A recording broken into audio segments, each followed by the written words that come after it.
Alright, welcome back to the next session of What Remains of Edith Finch. We just finished stories of two of the younger members of the family, and we were just about to go up the climbing wall to the upper floor.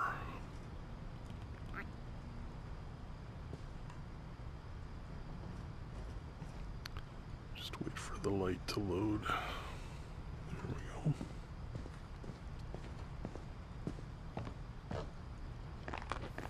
My mom moved up to the loft after her brothers died.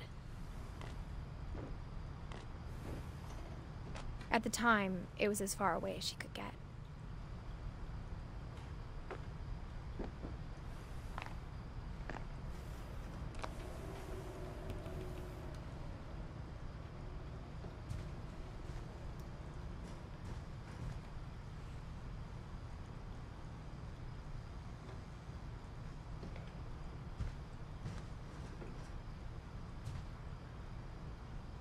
Religion was another thing my mom never talked about, but I think it helped her a lot after her dad died.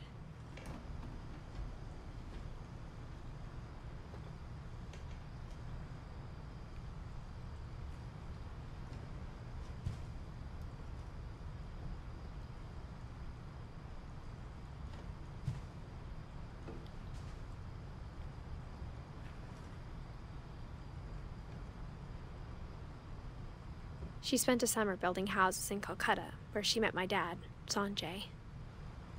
That's who Sanjay is.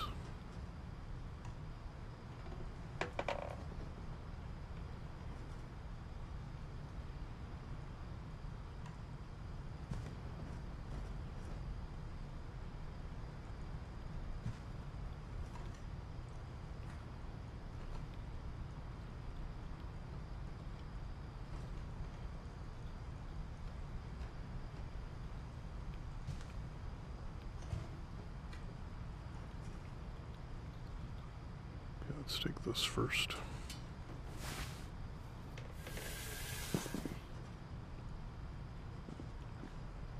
That's what I thought.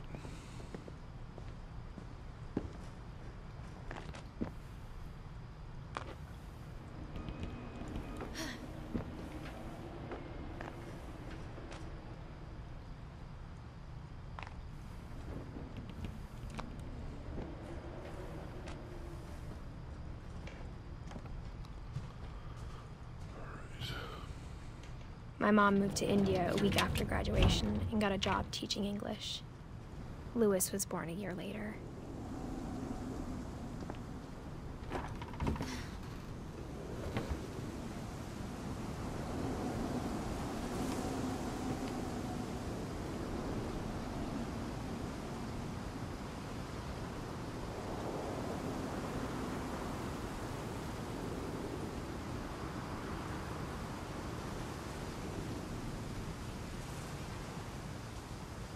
When my dad died, I don't think Mom knew where else to go.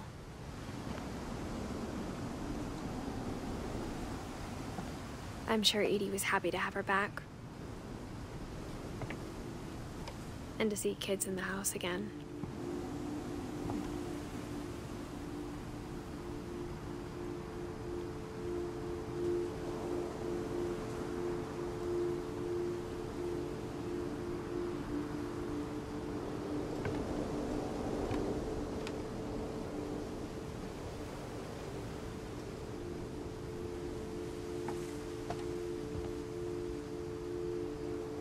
The house had to get a little bigger, but Edie was used to that.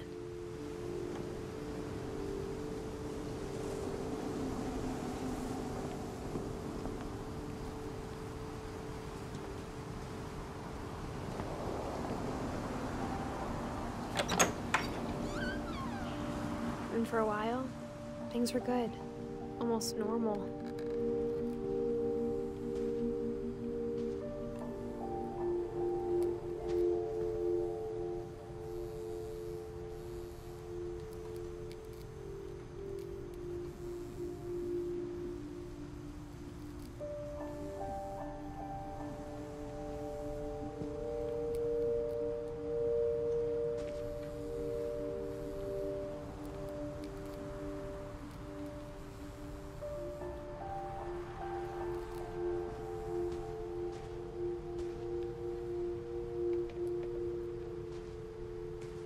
but it didn't last.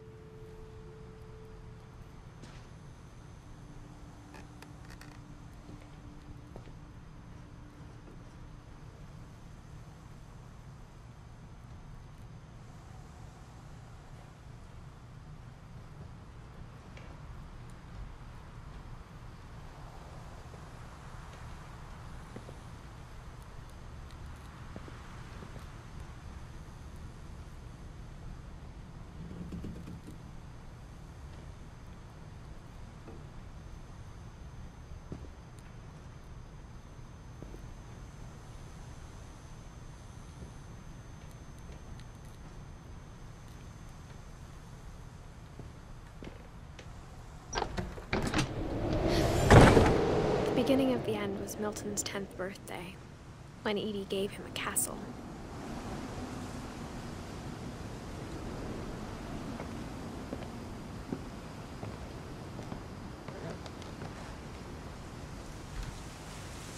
After Milton disappeared, the only thing he left behind was a room full of paintings.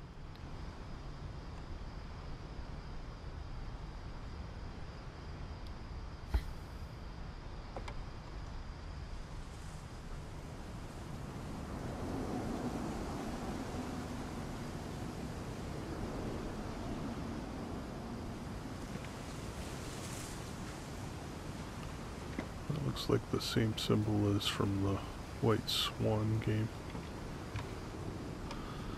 I wonder if they're related.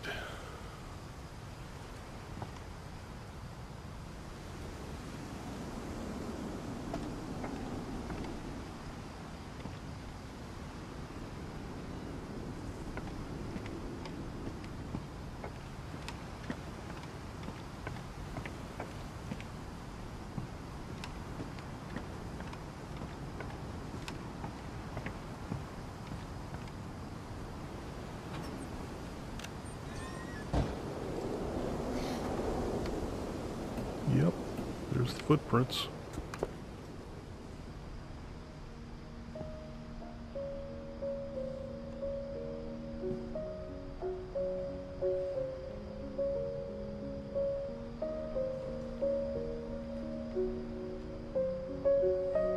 I think Edie was happy to finally have another painter in the family.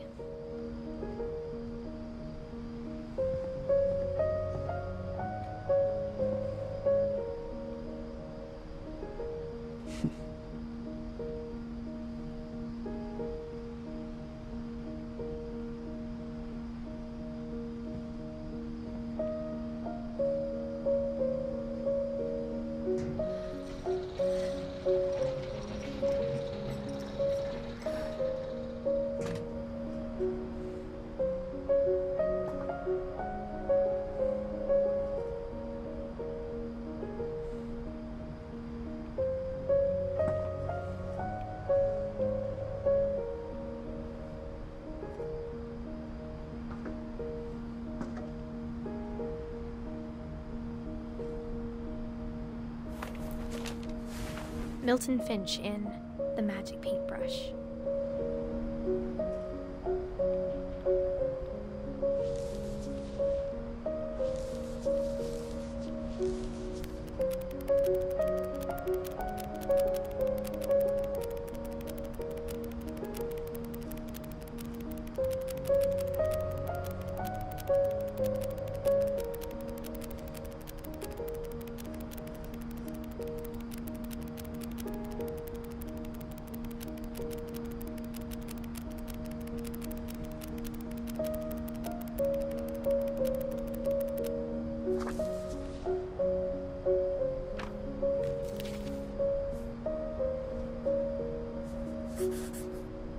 I was 4 when Milton disappeared.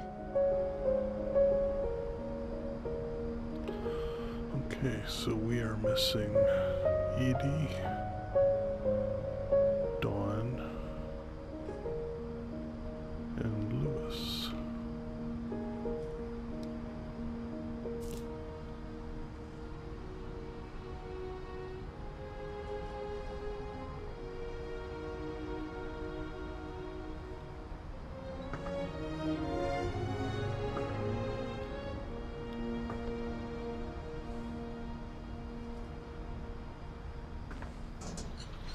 Mom spent months searching for my brother. Then she sealed the doors.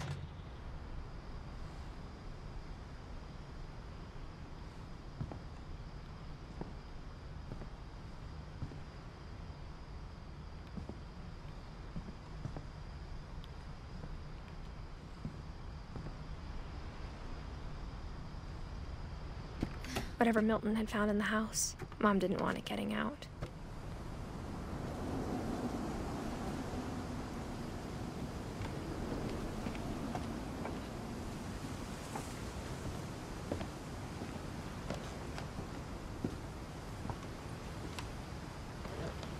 Mom definitely blamed Edie, but I think Lewis blamed himself.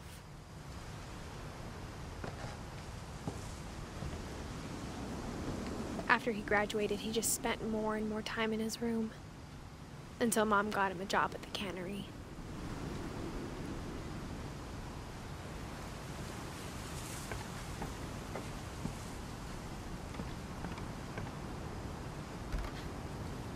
Everyone always told me to stay out of Lewis's room, except Lewis.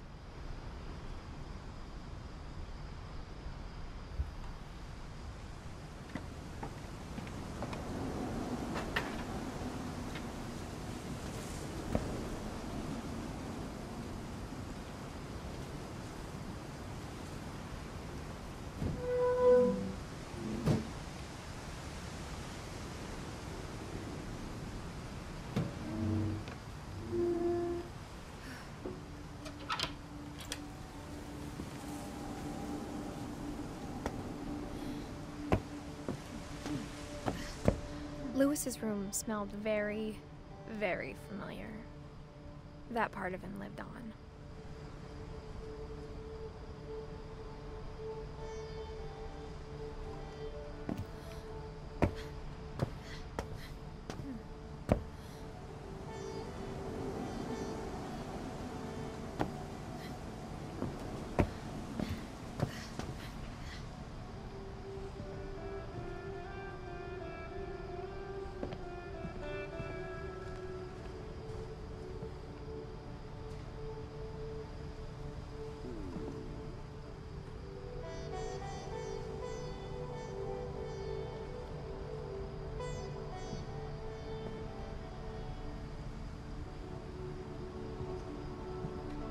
Lewis and I spent a lot of time playing games together, but he was surprisingly bad at them. He died a lot.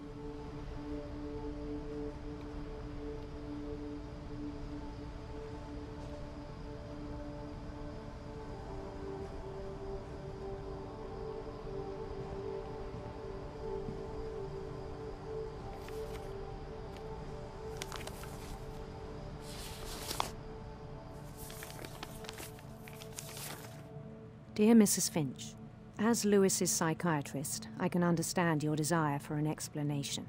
As I see it, the trouble began in January, shortly after we convinced your son to seek treatment for substance abuse. Newly sober, I believe Lewis first noticed the monotony of his daily life.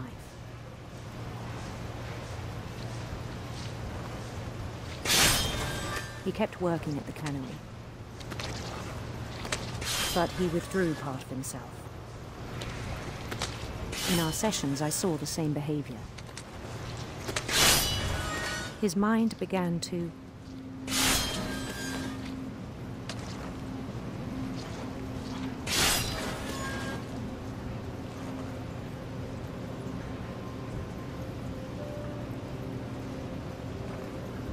wander. I asked him to describe it. He said he started small, imagining a labyrinth. He'd feel his way about. Then something moved. Bats. And toads.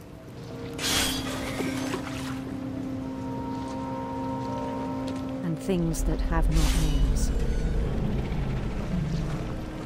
He knew it was all in his head. But he took it very seriously. I had hoped he'd find himself.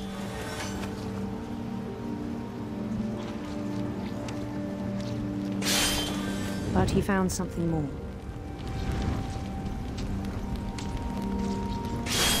I worried about him then, daydreaming at the cannery. I spoke with his boss, but he said Lewis had become a model employee. Methodical, tireless, focused. Like a whole new Lewis.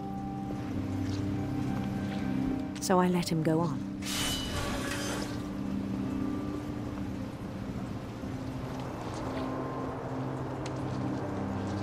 I even encouraged him. It seemed very promising at first. He told me he'd made a new friend.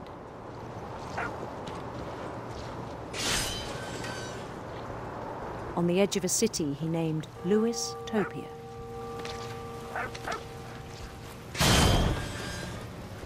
He built the city up slowly, brick by brick. Then he made musicians.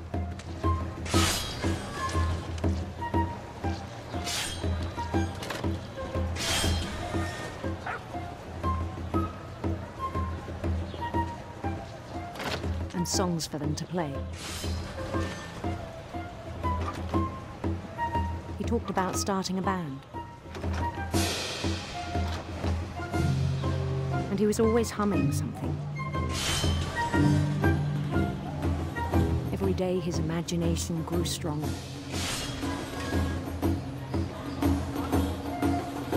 He no longer spoke at the cannery. But his chopping was as reliable as ever. Then one day it struck him that all the cheering crowds, even the stones under his feet, were all in his imagination. So he could do whatever he wished.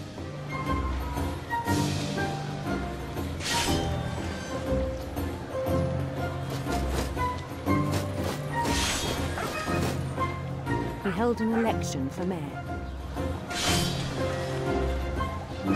And he won.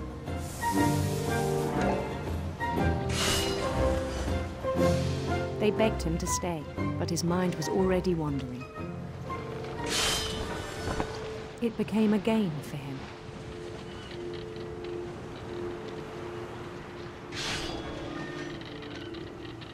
He'd conquer a city, then immediately push on.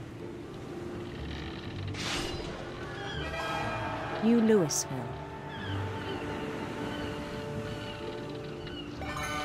St. Louis.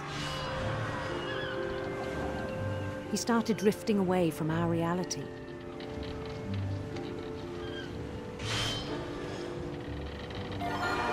Minneapolis, until one day he forgot to go home from the cannery. Even as his mother pleaded with him, part of Lewis kept sailing on.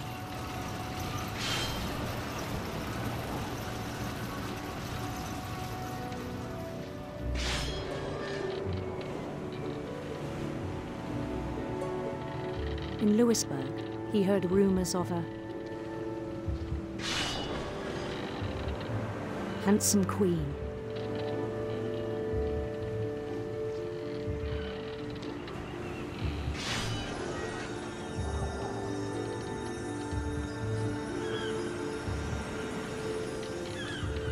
The queen was on her own quest for sinister serpents.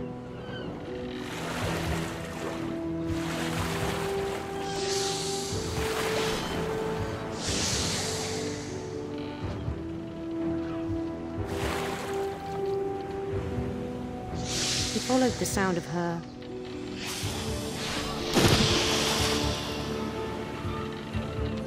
silver harp.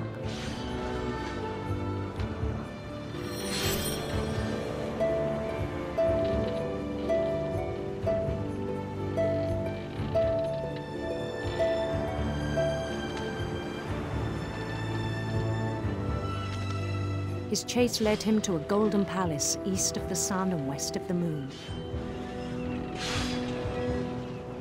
Even then, his logic remained sound. He knew the world was all in his imagination.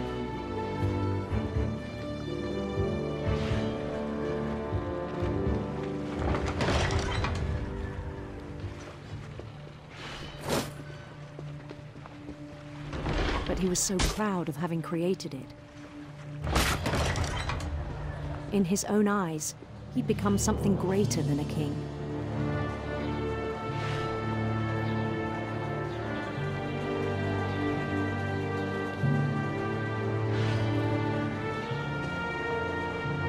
For someone who'd never known success in the real world, I think it was overwhelming.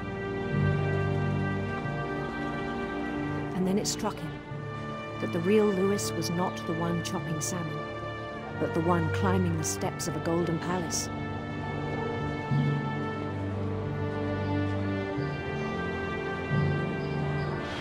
My imagination is as real as my body, he told me.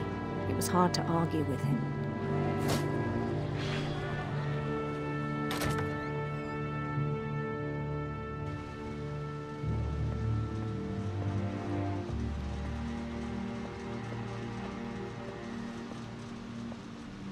He began to forget the world we know.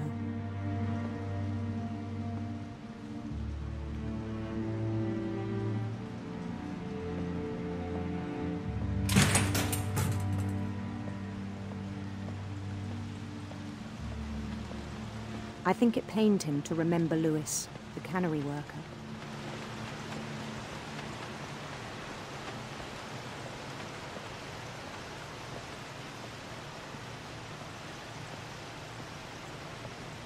He began to despise the man with a royal contempt.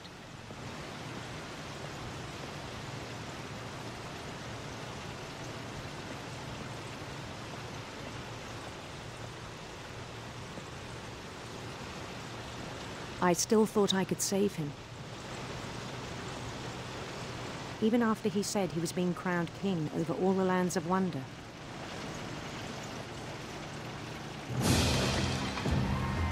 The palace would be packed with his companions.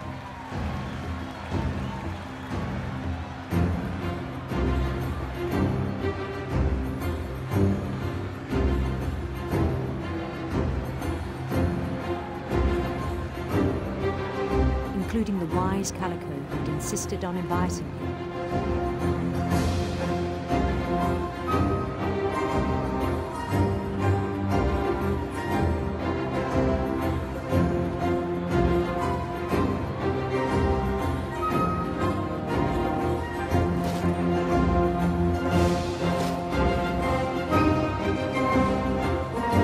His queen waited, holding his crown.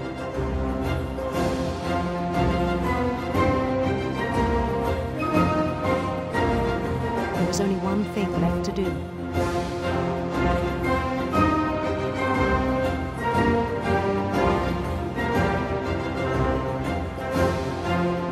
Bend down his head.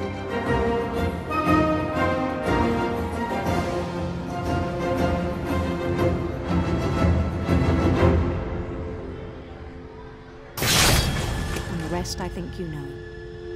Mrs. Finch, your son was a kind man who will be missed by all of us who knew him.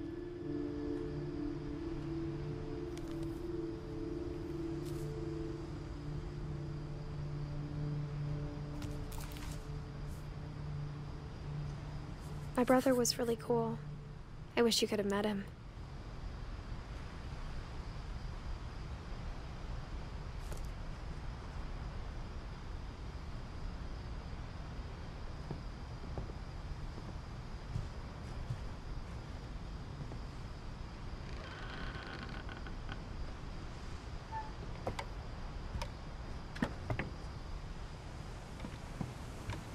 On the way back from Lewis's funeral, my mom told me to start packing. She waited until the day before we left to tell Edie. I'm not sure if she wanted to make it easier or harder.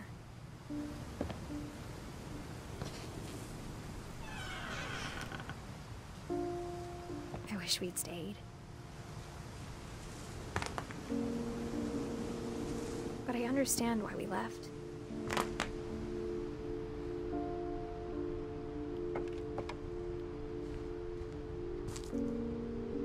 My mom ended up leaving everything behind.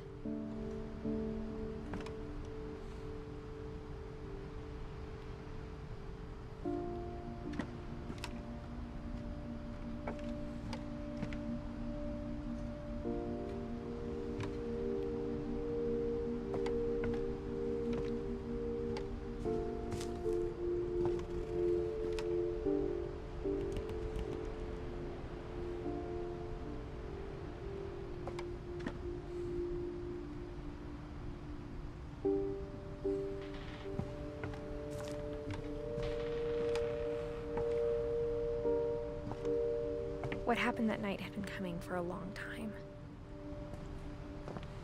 Maybe it should have come sooner.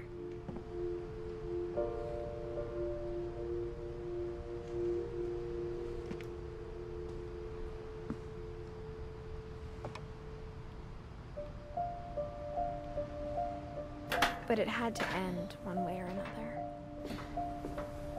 All that's left now was to tell you about that last night.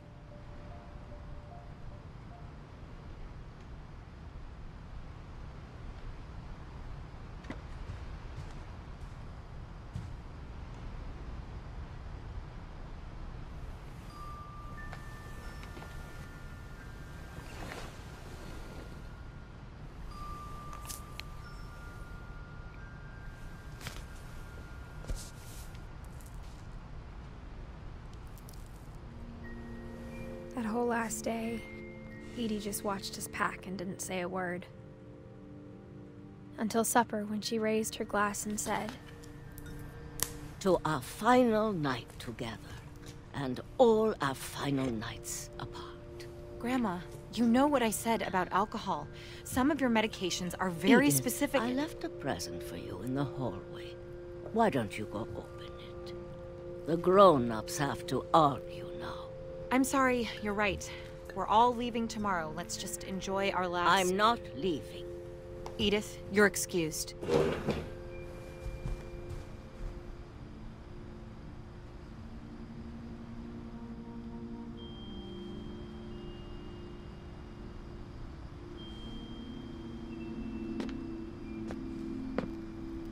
The power had been shut off that morning, but Edie always had plenty of candles. When my mom sealed the library, I don't think she knew about the other entrance. Or that Edie had a key to it.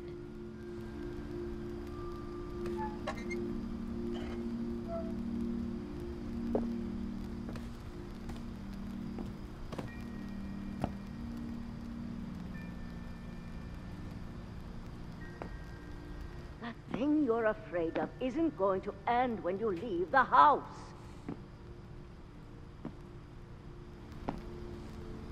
Edith has a right to know these stories. My children are dead because of your stories. I think it's best if Edith and I leave tonight.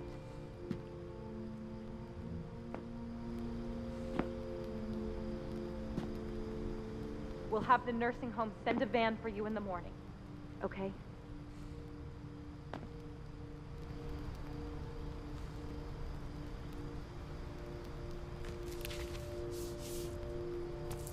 Dear Edith, there's so many stories I wish I could tell you, but there's only time for one. This is about what happened on the night you were born. That night, the tide went way, way out.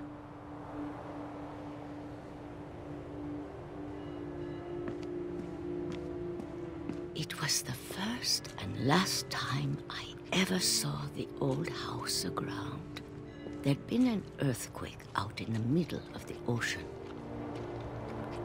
They called it the lowest tide in 1,000 years.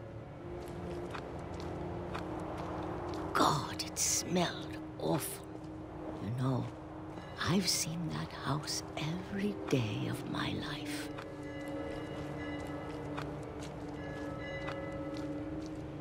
But I never thought I'd go back to it. When the fog rolled in, I lost my way.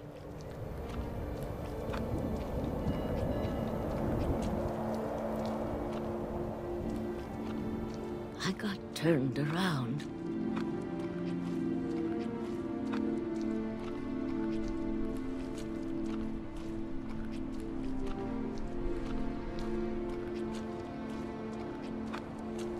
For a while, I wandered.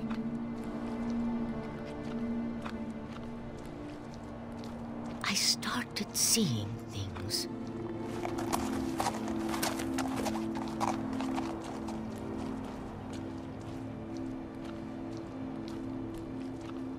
Things I'd forgotten had ever existed.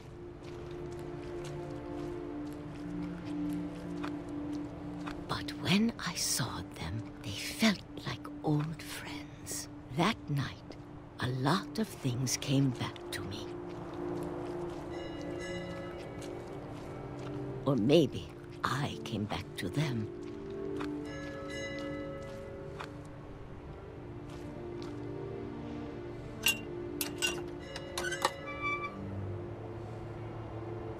Things I can't explain, but that I need you to try and... Edith, what are you doing in here? It's mine. Edith! Mom, you're gonna rip it! Let go! I kicked and screamed, but Mom dragged me to the car.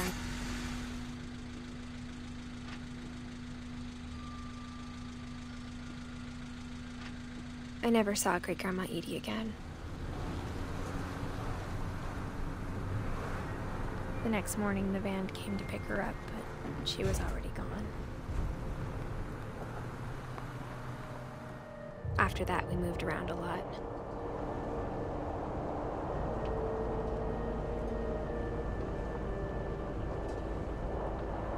We both tried to make the best of it.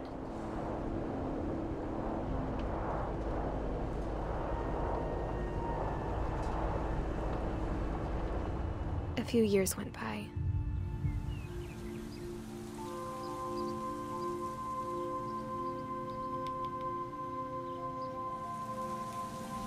My mom didn't like to talk about it. But she started getting sick a lot. The rest happened pretty quickly.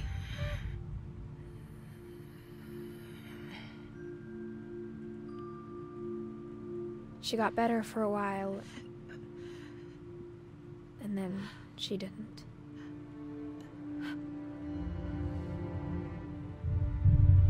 And then I was alone. The last Finch left alive.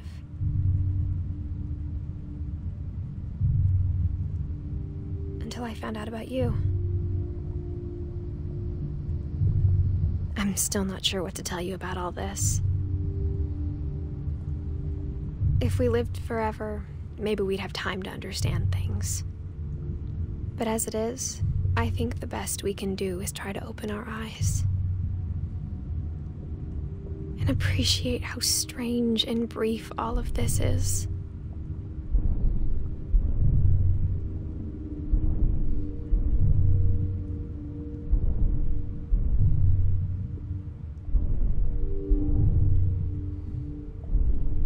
This journal was supposed to be for you. But now I hope you'll never see it. I just want to meet you and tell you all these stories myself. But I guess if you're reading this now, things didn't work out that way.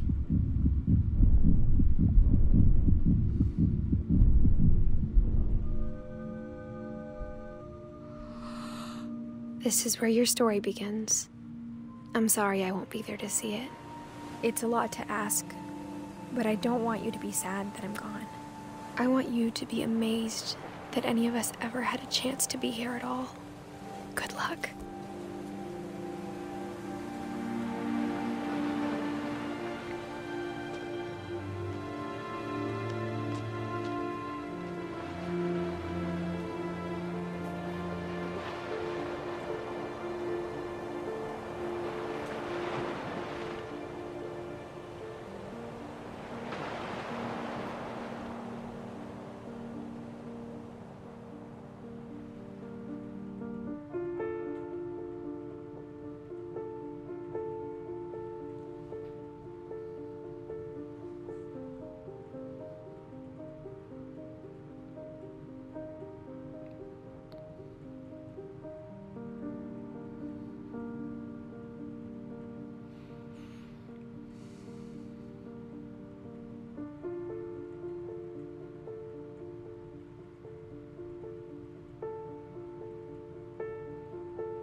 Well, I don't know what to say. That is a story.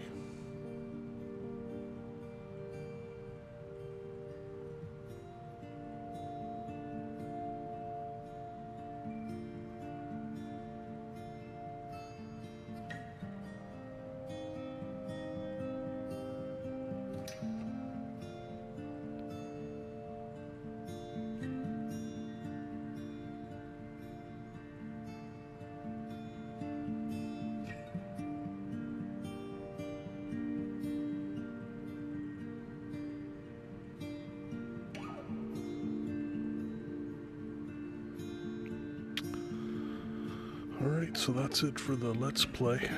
I'm going to probably run this game again in Road to Platinum fashion to get the trophies. We did pick up a couple trophies, one for finishing the story and one for seeing developer Joshua's name in the credits, but I'll run it again to get the rest of them.